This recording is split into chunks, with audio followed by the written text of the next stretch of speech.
Big ideas are always just a collection of a lot of very small ideas. This only happens after a decade of being in the space. Obviously, we didn't create collectible toys. We're fortunate that this industry exists. It's not so big that everyone's aware of it, but it's big enough that actually now, I think about like 4 or 5 months ago, there was some New York Times or Wall Street Journal article that says that in the toy industry, the collector toy segment is now bigger than the kid toy segment.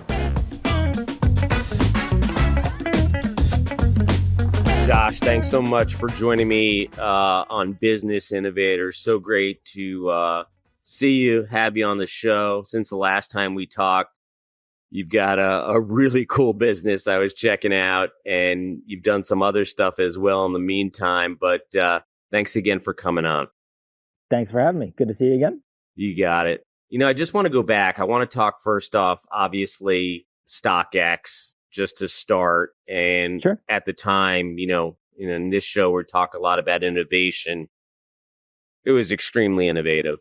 And the idea, how did it come about, originally? And then how did you go about starting the business? Yeah. Well, first of all, thank you for the kind words. And it's a very interesting word and very interesting phrase that you use in terms of the innovation part of it, because, StockX, as most people know, is, now the largest marketplace to buy and sell sneakers and many other products that we sort of talk about as, the products of culture and the hype economy, products like streetwear and trading cards and collectibles and other things that people buy and sell and collect and have high resale value. But the real innovation of the business is not the products and it's not the industry.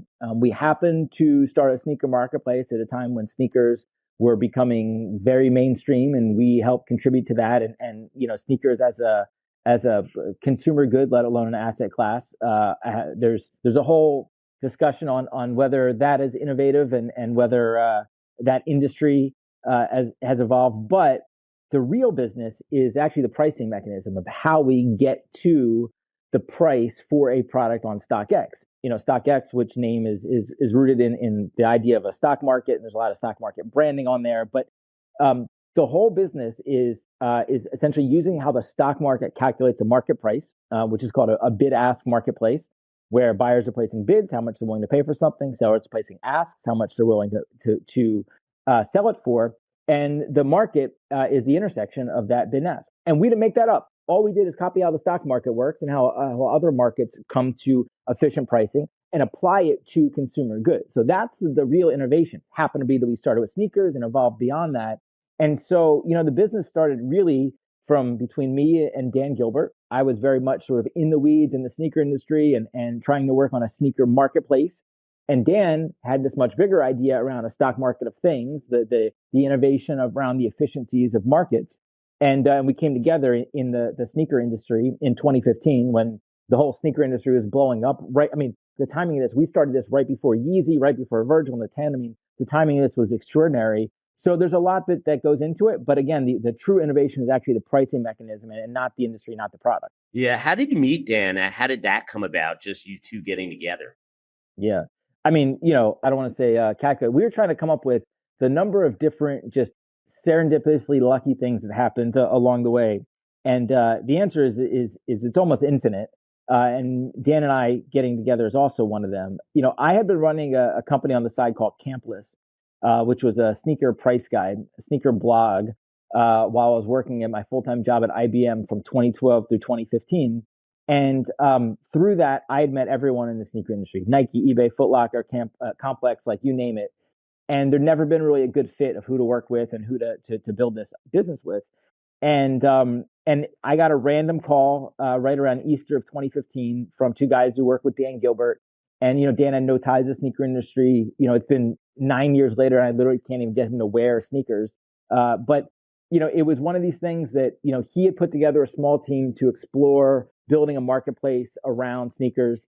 And they found me having done this blog, Campless, and sort of been really the only one at the time doing real analytics around sneakers. And so it was a very serendipitous thing of, people talk about sort of just putting things out there and putting yourself in a position to have good luck.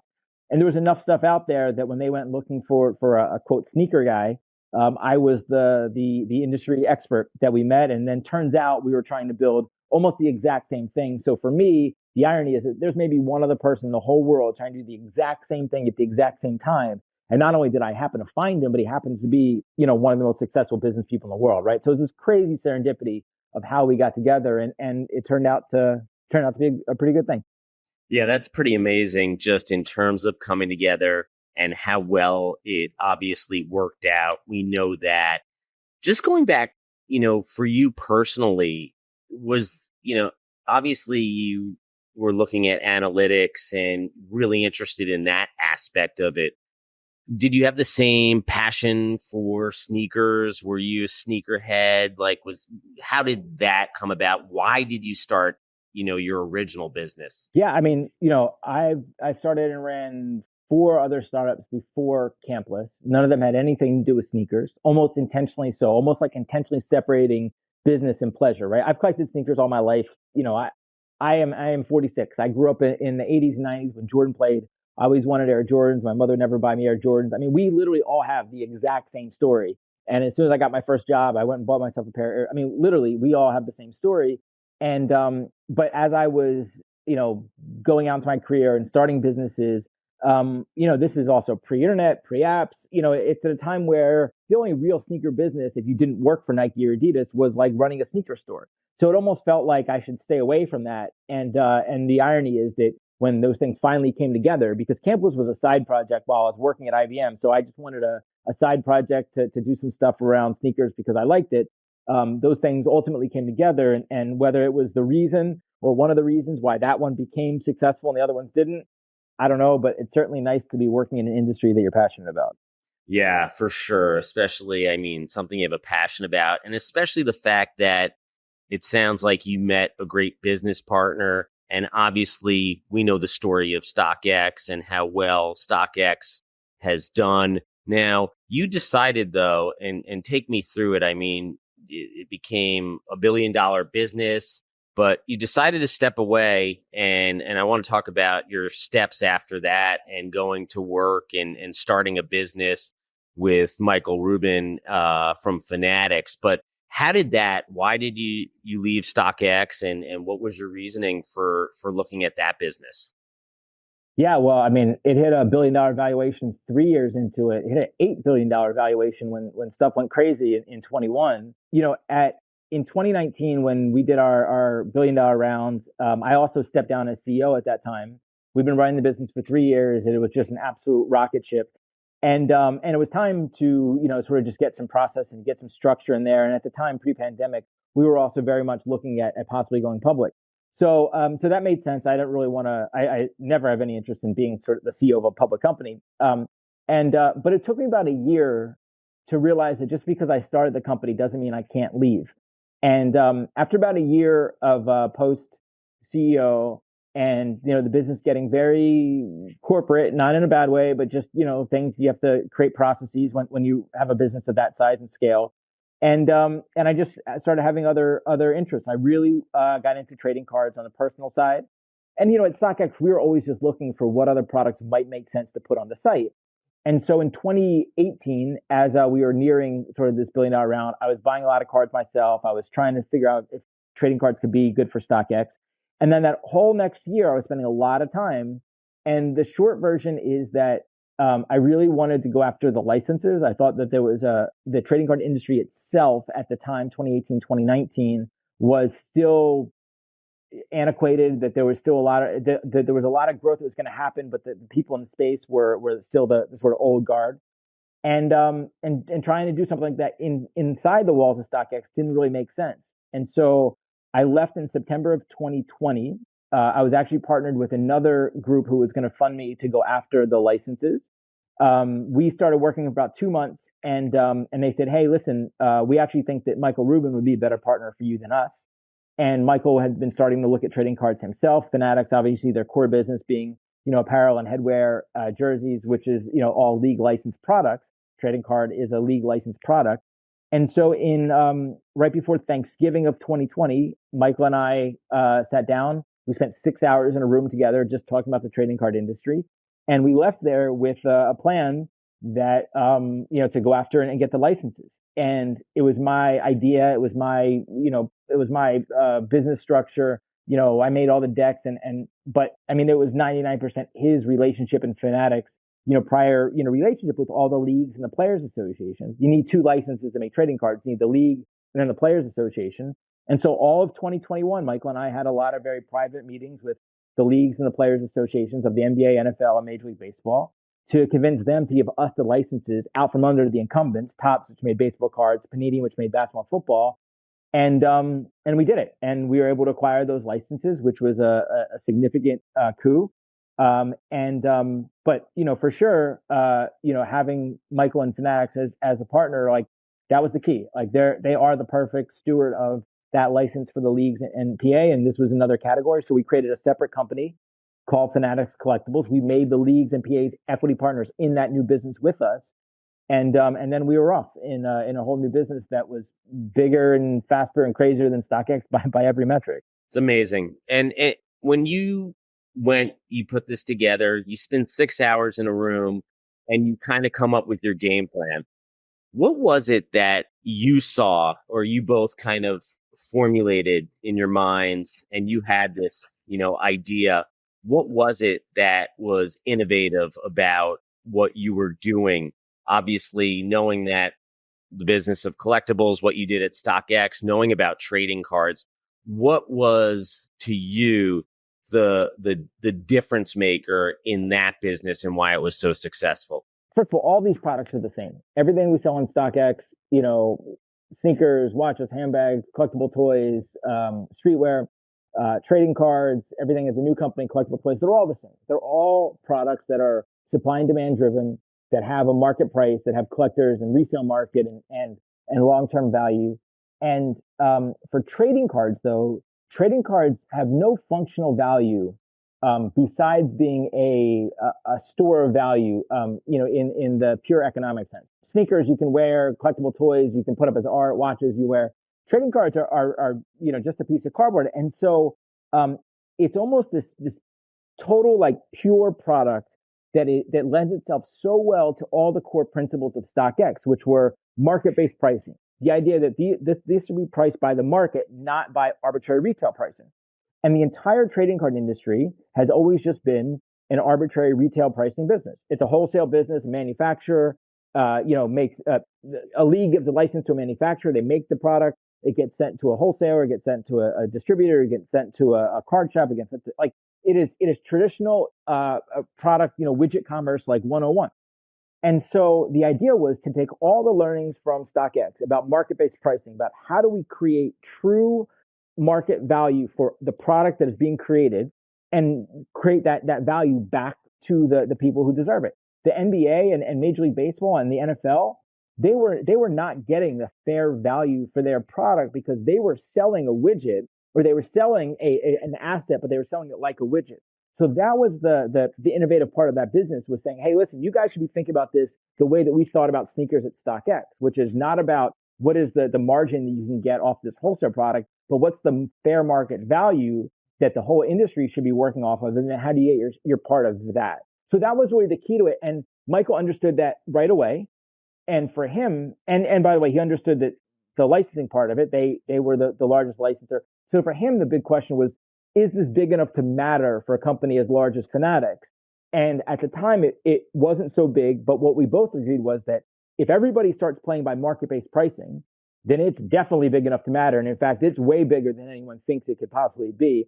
And that was the key. When we started the business, we had no idea that a year later we would raise money at a $10 billion valuation, right?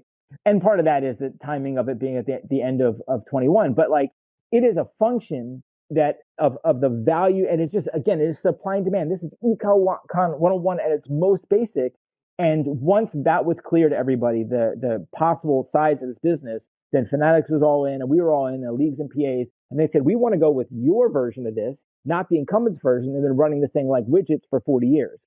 And that's really the change. Having that success, obviously, with StockX and with Michael and the trading card collectibles business that you started, and the incredible valuations and I know you say a lot, timing, luck, but of course that plays a part. But you did it twice, which is pretty incredible.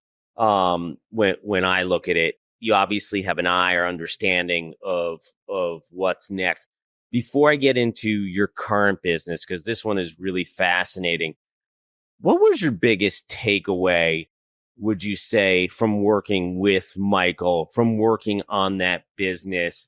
And then obviously now we'll talk about ghostwrite and starting that business. But what was your biggest takeaway, and did it have an impact on starting ghostwrite? Yeah, I mean, there's a long list of valuable takeaways from that business, from working with Michael, from being up close to that. But I will say that, particularly over the last couple of years, as Fanatics has grown, as Michael has become more of a public persona, and is more well known.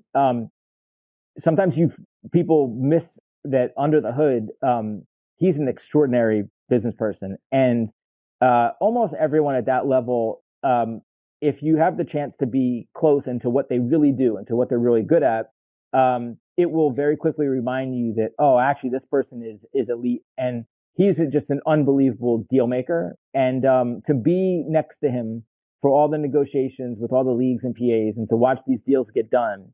And it doesn't mean, by the way, that he winds up with 90% of the value and they end up with 10%. But it's to really figure out how does everyone come out a winner? How does everyone come out? And really, it was just a masterclass for me, and I was fortunate to be able to sit next to him and watch this happen.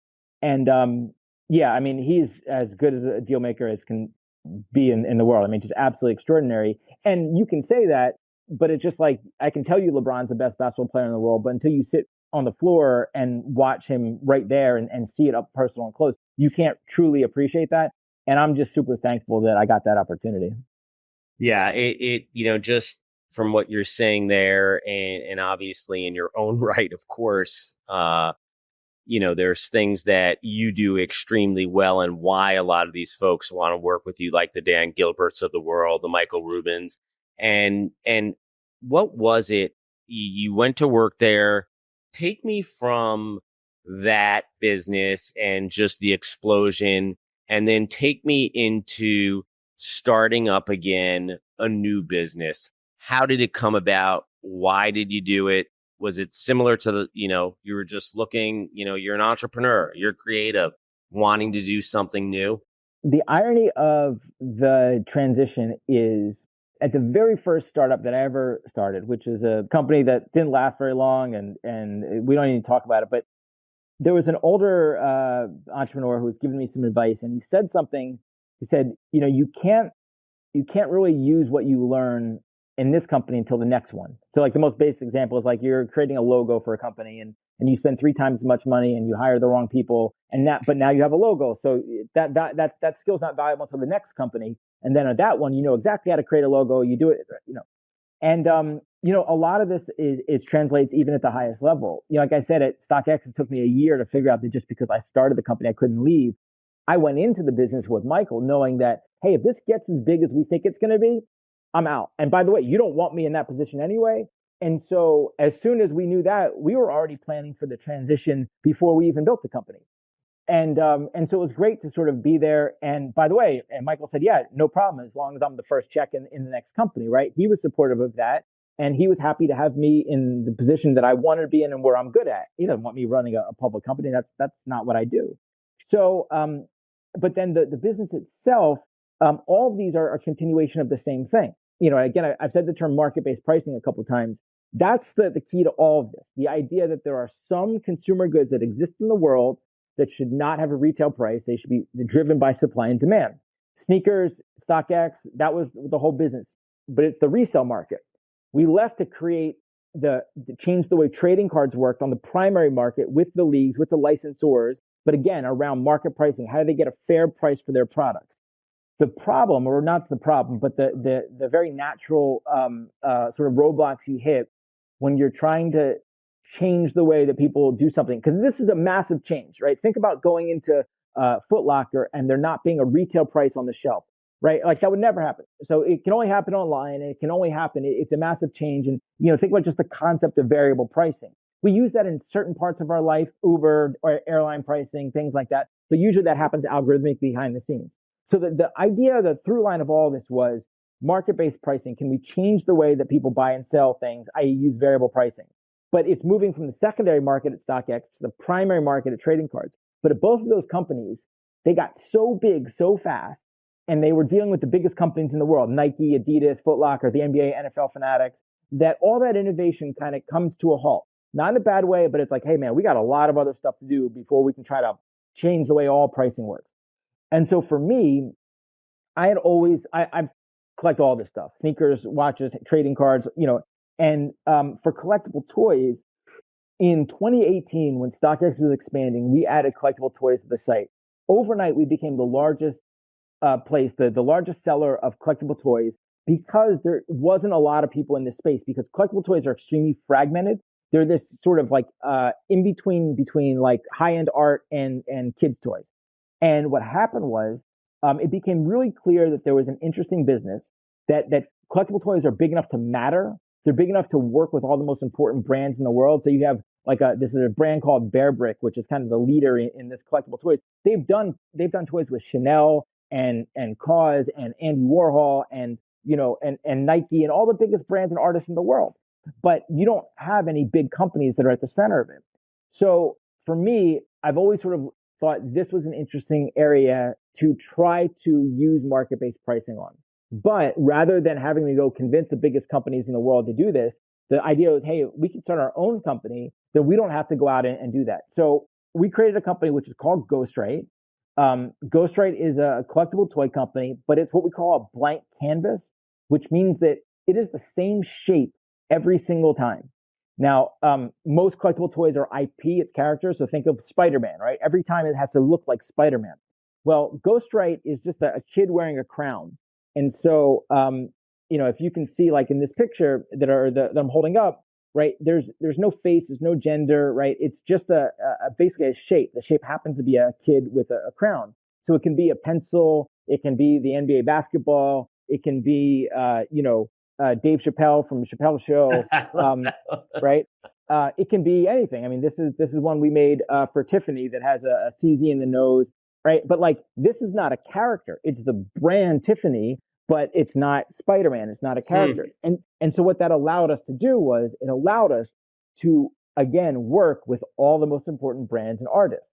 So this, if you think about all these other products that matter, trading cards are a blank canvas. It's the exact same shape every time, exact same physical product. And the value is a function. Is it LeBron or is it the backup center for the T-Wolves? Sneakers, a Jordan 1 is a Jordan 1. The value is this one a collaboration with Travis Scott, or is it a random white one that you see on the wall Foot Locker? So all the products that matter are all products that are, quote, blank canvases. The value is about who you're working with. That is the demand side of this. And so this is the short version, but we get to now take all the learnings from sneakers and trading cards about market-based pricing, about supply and demand, about creating brand, and apply it to an industry that's big enough to matter, but it's not so big that I have to deal with the biggest companies in the world on day one. So in a lot of ways, this is the same business I've been doing now for a decade, but now I don't have a billionaire NBA owner as my partner. Maybe that's good, maybe that's bad. We'll see how that works out. But we get to go now and run this new brand. How did you think of it? Because I understand StockX, genius. I understand the collectibles, trading cards, creating the marketplace, genius. Ghostwrite, to me, it's like on another level. Like you're thinking a few steps ahead, and now as you're showing this to me or talking about it, I'm understanding it more. I could see where this really could be the biggest business of all of them. But how did you think or come up with this idea, and what made you go for it? Big ideas are always just a collection of a lot of very small ideas, right? This is the marathon starts with a single step, or whatever cliche you want to use, right? It's just sort of one foot in front of the other. This only happens after a decade of being in the space and, pushing things a little bit here and a little bit here, and you sort of take a little bit of this and a little bit of that and a little bit of that. Obviously, we didn't create collectible toys. We're fortunate that this industry exists.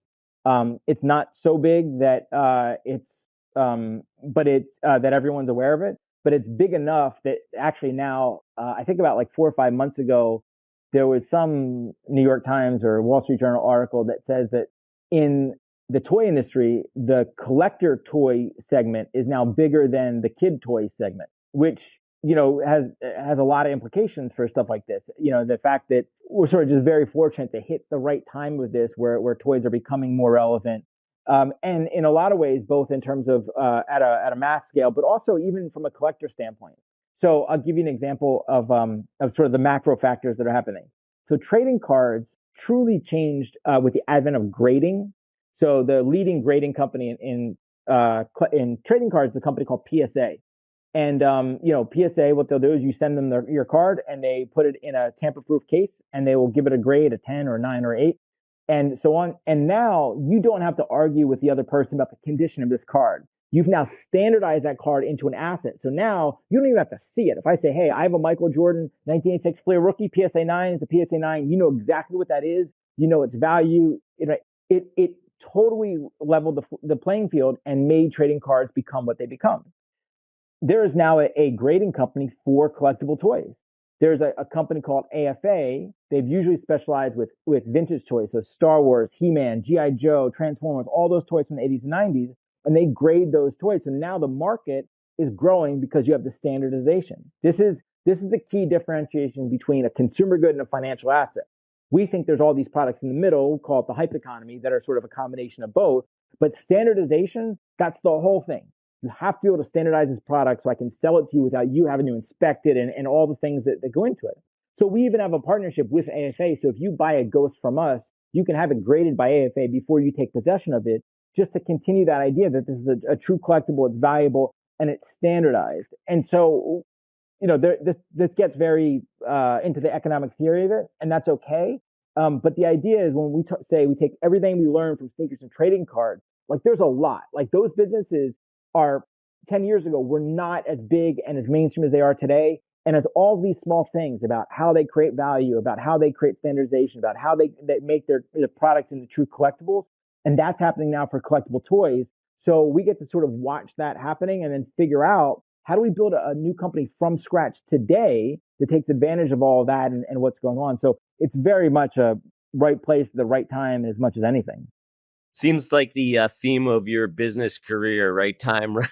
Hey, but happy to have it. You might say that, but I have a feeling you have a vision, and you're able to realize when these things are happening, because it's pretty amazing what's going on. And as you explained, ghostwrite, tell me about what you foresee in the next year or so, and looking at ghostwrite and really where the expansion and the growth is going to come from. Yeah. So the first thing that anyone will notice if you go to ghostwrite and see some of the, there's only been 4 public releases so far.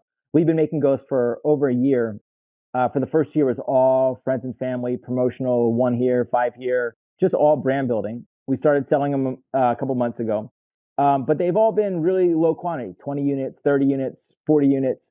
And that's intentional. And it's sold direct on ghostwrite. It's sold at market-based pricing.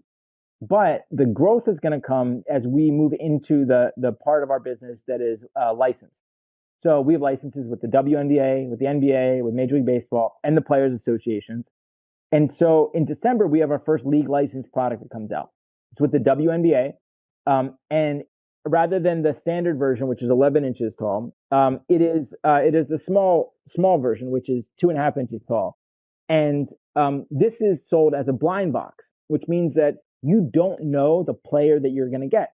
There's 16 players in the set, including Caitlin Clark and Angel Reese and Asia Wilson.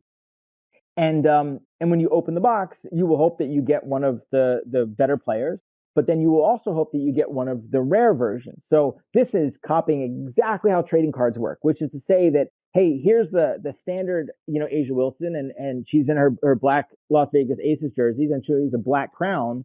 But then there's a version where she has a gold crown, and that version there's only 10 of. So if you pull the Asia Wilson number to 10, well, how much is that worth? I don't know, but it's pretty rare, and it's the same thing as pulling like a rare trading card out of it. So when we release this in December, most of the release will actually happen not on ghostwrite, but through all the trading card breakers. So the people that open up packs live on Whatnot and Fanatics Live.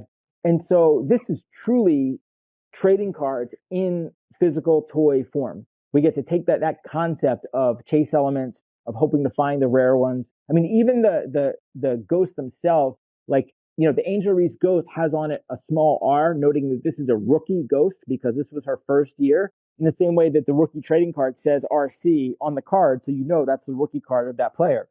Again, just copying all the ways that we create value and we identify for the collector, so they know, hey, that one is the rookie one. Or on the foot, it says exactly, how many that were printed. So the number to 10 says 10 on the foot. So you always know how rare this particular one. This idea of transparency and again, standardization, like that's how you take consumer goods to financial assets.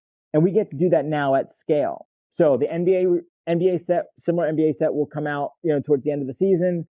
MLB set will come out to the beginning of that season. So this will be the regular cadence every year as we do blind boxes of the leagues. And then the really cool ones in between are the NBA basketballs or the Dave Chappelle's of the world or the Tiffany. Those are the rare sort of like, that's the cool part of it. And then the scale part of it and all the excitement comes from, did you find who found the one of one Caitlin Clark rookie ghost, right? I don't know what the bounty out for that's going to be, but I'm going to guess 50 grand, 100 grand. I don't know, right? It's pretty fun. But again, we didn't make this up. Just like at StockX, we didn't make up how market-based pricing worked. We didn't make up bid ask. We didn't make this up either, but we're fortunate to be in this situation. And like, what timing? We get to do this at the greatest WNBA season of all time. And like, more people are aware of Caitlin Clark right now so it's, again, like really good timing for us to do this. It's amazing. Your timing is crazy. Just after we look at like the recent WNBA season and having that license and how exciting this is. And also what I love about it is you really show now within your career, taking everything you learned or what you took from StockX, then what you took with working with collectibles and Michael Rubin and Fanatics and building that business. This really does seem like a culmination of all of these things. And like how you explained it, of opening up the pack and having that, getting the Caitlin Clark, rookie, whatever it might be. But it does seem like this business, and again, you're doing this one, it seems, on your own. You're not partnering with one of these.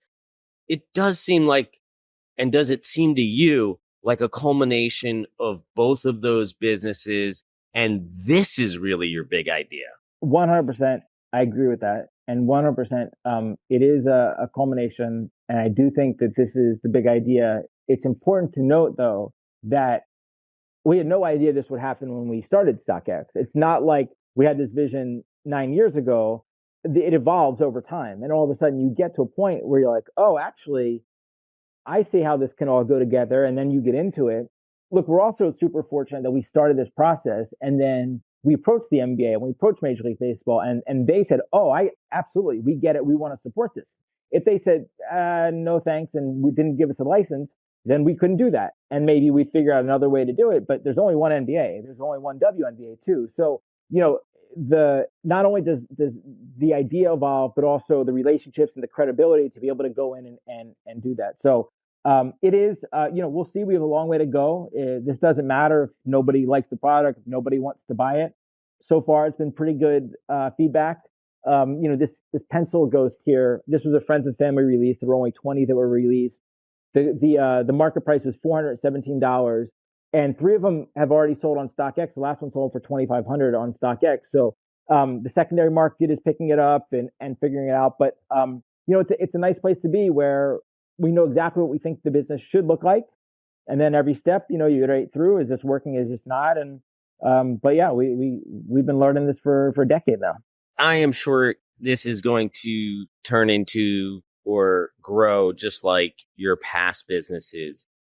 Is this a business, getting personal, talking about yourself, that you actually might stay around for and continue to run, as opposed to the other businesses where you knew you were going in, you wanted to get them going, you didn't want to be the guy running that business? you're at a different age, different stage. Do you have ideas or thoughts yet about that? So I'm really glad you asked that, because the answer is absolutely. It's not just because this is my own thing. At both the last two companies, I was the CEO and co-founder and face of the company for a while, but at the end of the day, it was Dan's company, it was Michael's company, and because they got so big so fast, and because you know because I wasn't the person in charge, there was a lot of the organization grows very fast around you. Here, we don't have that. One, I'm in charge, but also like this isn't growing the same way those are, and that's fine. I want that. A business is just people, period. And today, it's me and 10 other people at Ghostwrite, and all 10 of them are people that I worked with before at either one or both of the last two companies. They all understand the vision. They all understand what it's like working with me, and I know exactly. And by the way, I know the next 10 people we'll need to hire as well. And so, in a post-COVID world where we're all remote, I can work with. I spent 6 years where all I did was try to convince people to move to Detroit to come work at StockX. So I do think that now I can build the organization from the ground up and know exactly who I want to build it with, who I want to work with, because what really matters is not the business or the product, but it's who you show up with and hang out with all day, every day. And by the way, my brother is now working with me at this company. He was working with StockX, and that is why I think hopefully we can build this as the foundation. And I have some other ideas. Some are related, some that are not. But this can be the foundation, and this team can be the foundation of other things we want to build. And yeah, this becomes a thing that then I do for the rest of my life. It really does. I get the feel from how you're talking, like to me, and have talked to you in the past while you were StockX and then going over, to start the Fanatics and the collectibles. It really seems to me, knowing you, that to me, it seems like you seem happiest right now, like in this role, in this business. Is that true? Absolutely. Part of it is the sort of unfair advantage of having two big successes. And because right now is by far the most stressful and most fun time of any business, of any startup. We have enough traction that there's so much to do, and every day it's changing, and every day there's highs and lows and failures, and but I now also have that kind of safety net that, like, whatever, if the whole thing, if it all messes up and nobody likes it, like, it's okay, it's not the end of the world. So I get to just revel in the fun part of it, and I get to show up and work with the people I want to work with every day, and like that. And by the way, we all build the business around our company, right? A third of the people have kids, so nobody worked last Thursday. Everyone was with their kids trick or treating, right? Like, we can do that. And it's a real, like I said, it's a privileged place to be, and I don't take it lightly. And yeah, I'm definitely as happy. I never miss dinner and bedtime with my kids when I'm home. Like, that stuff's great. That's awesome. And I have no doubt, just knowing, your success with everything in the past and what you're doing here, understanding it a lot better from what you're telling me.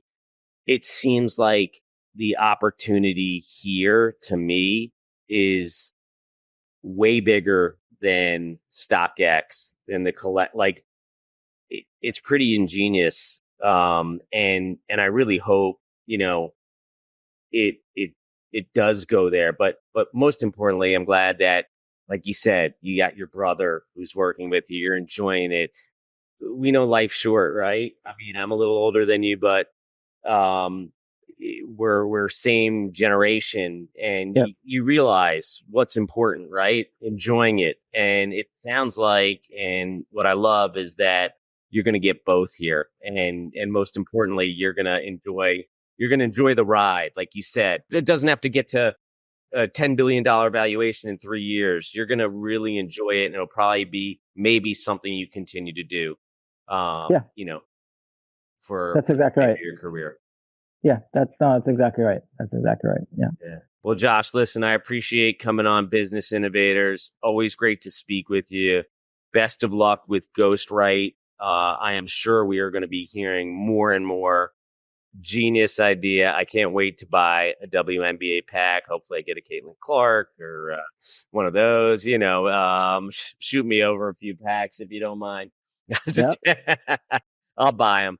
In any case, though, always great seeing you, great talking to you. I love this idea, and I have no doubt it's not just timing, but you'll be successful because it's you. Thank you very much. I appreciate it. I appreciate the kind words, and it was great seeing you again. Thanks.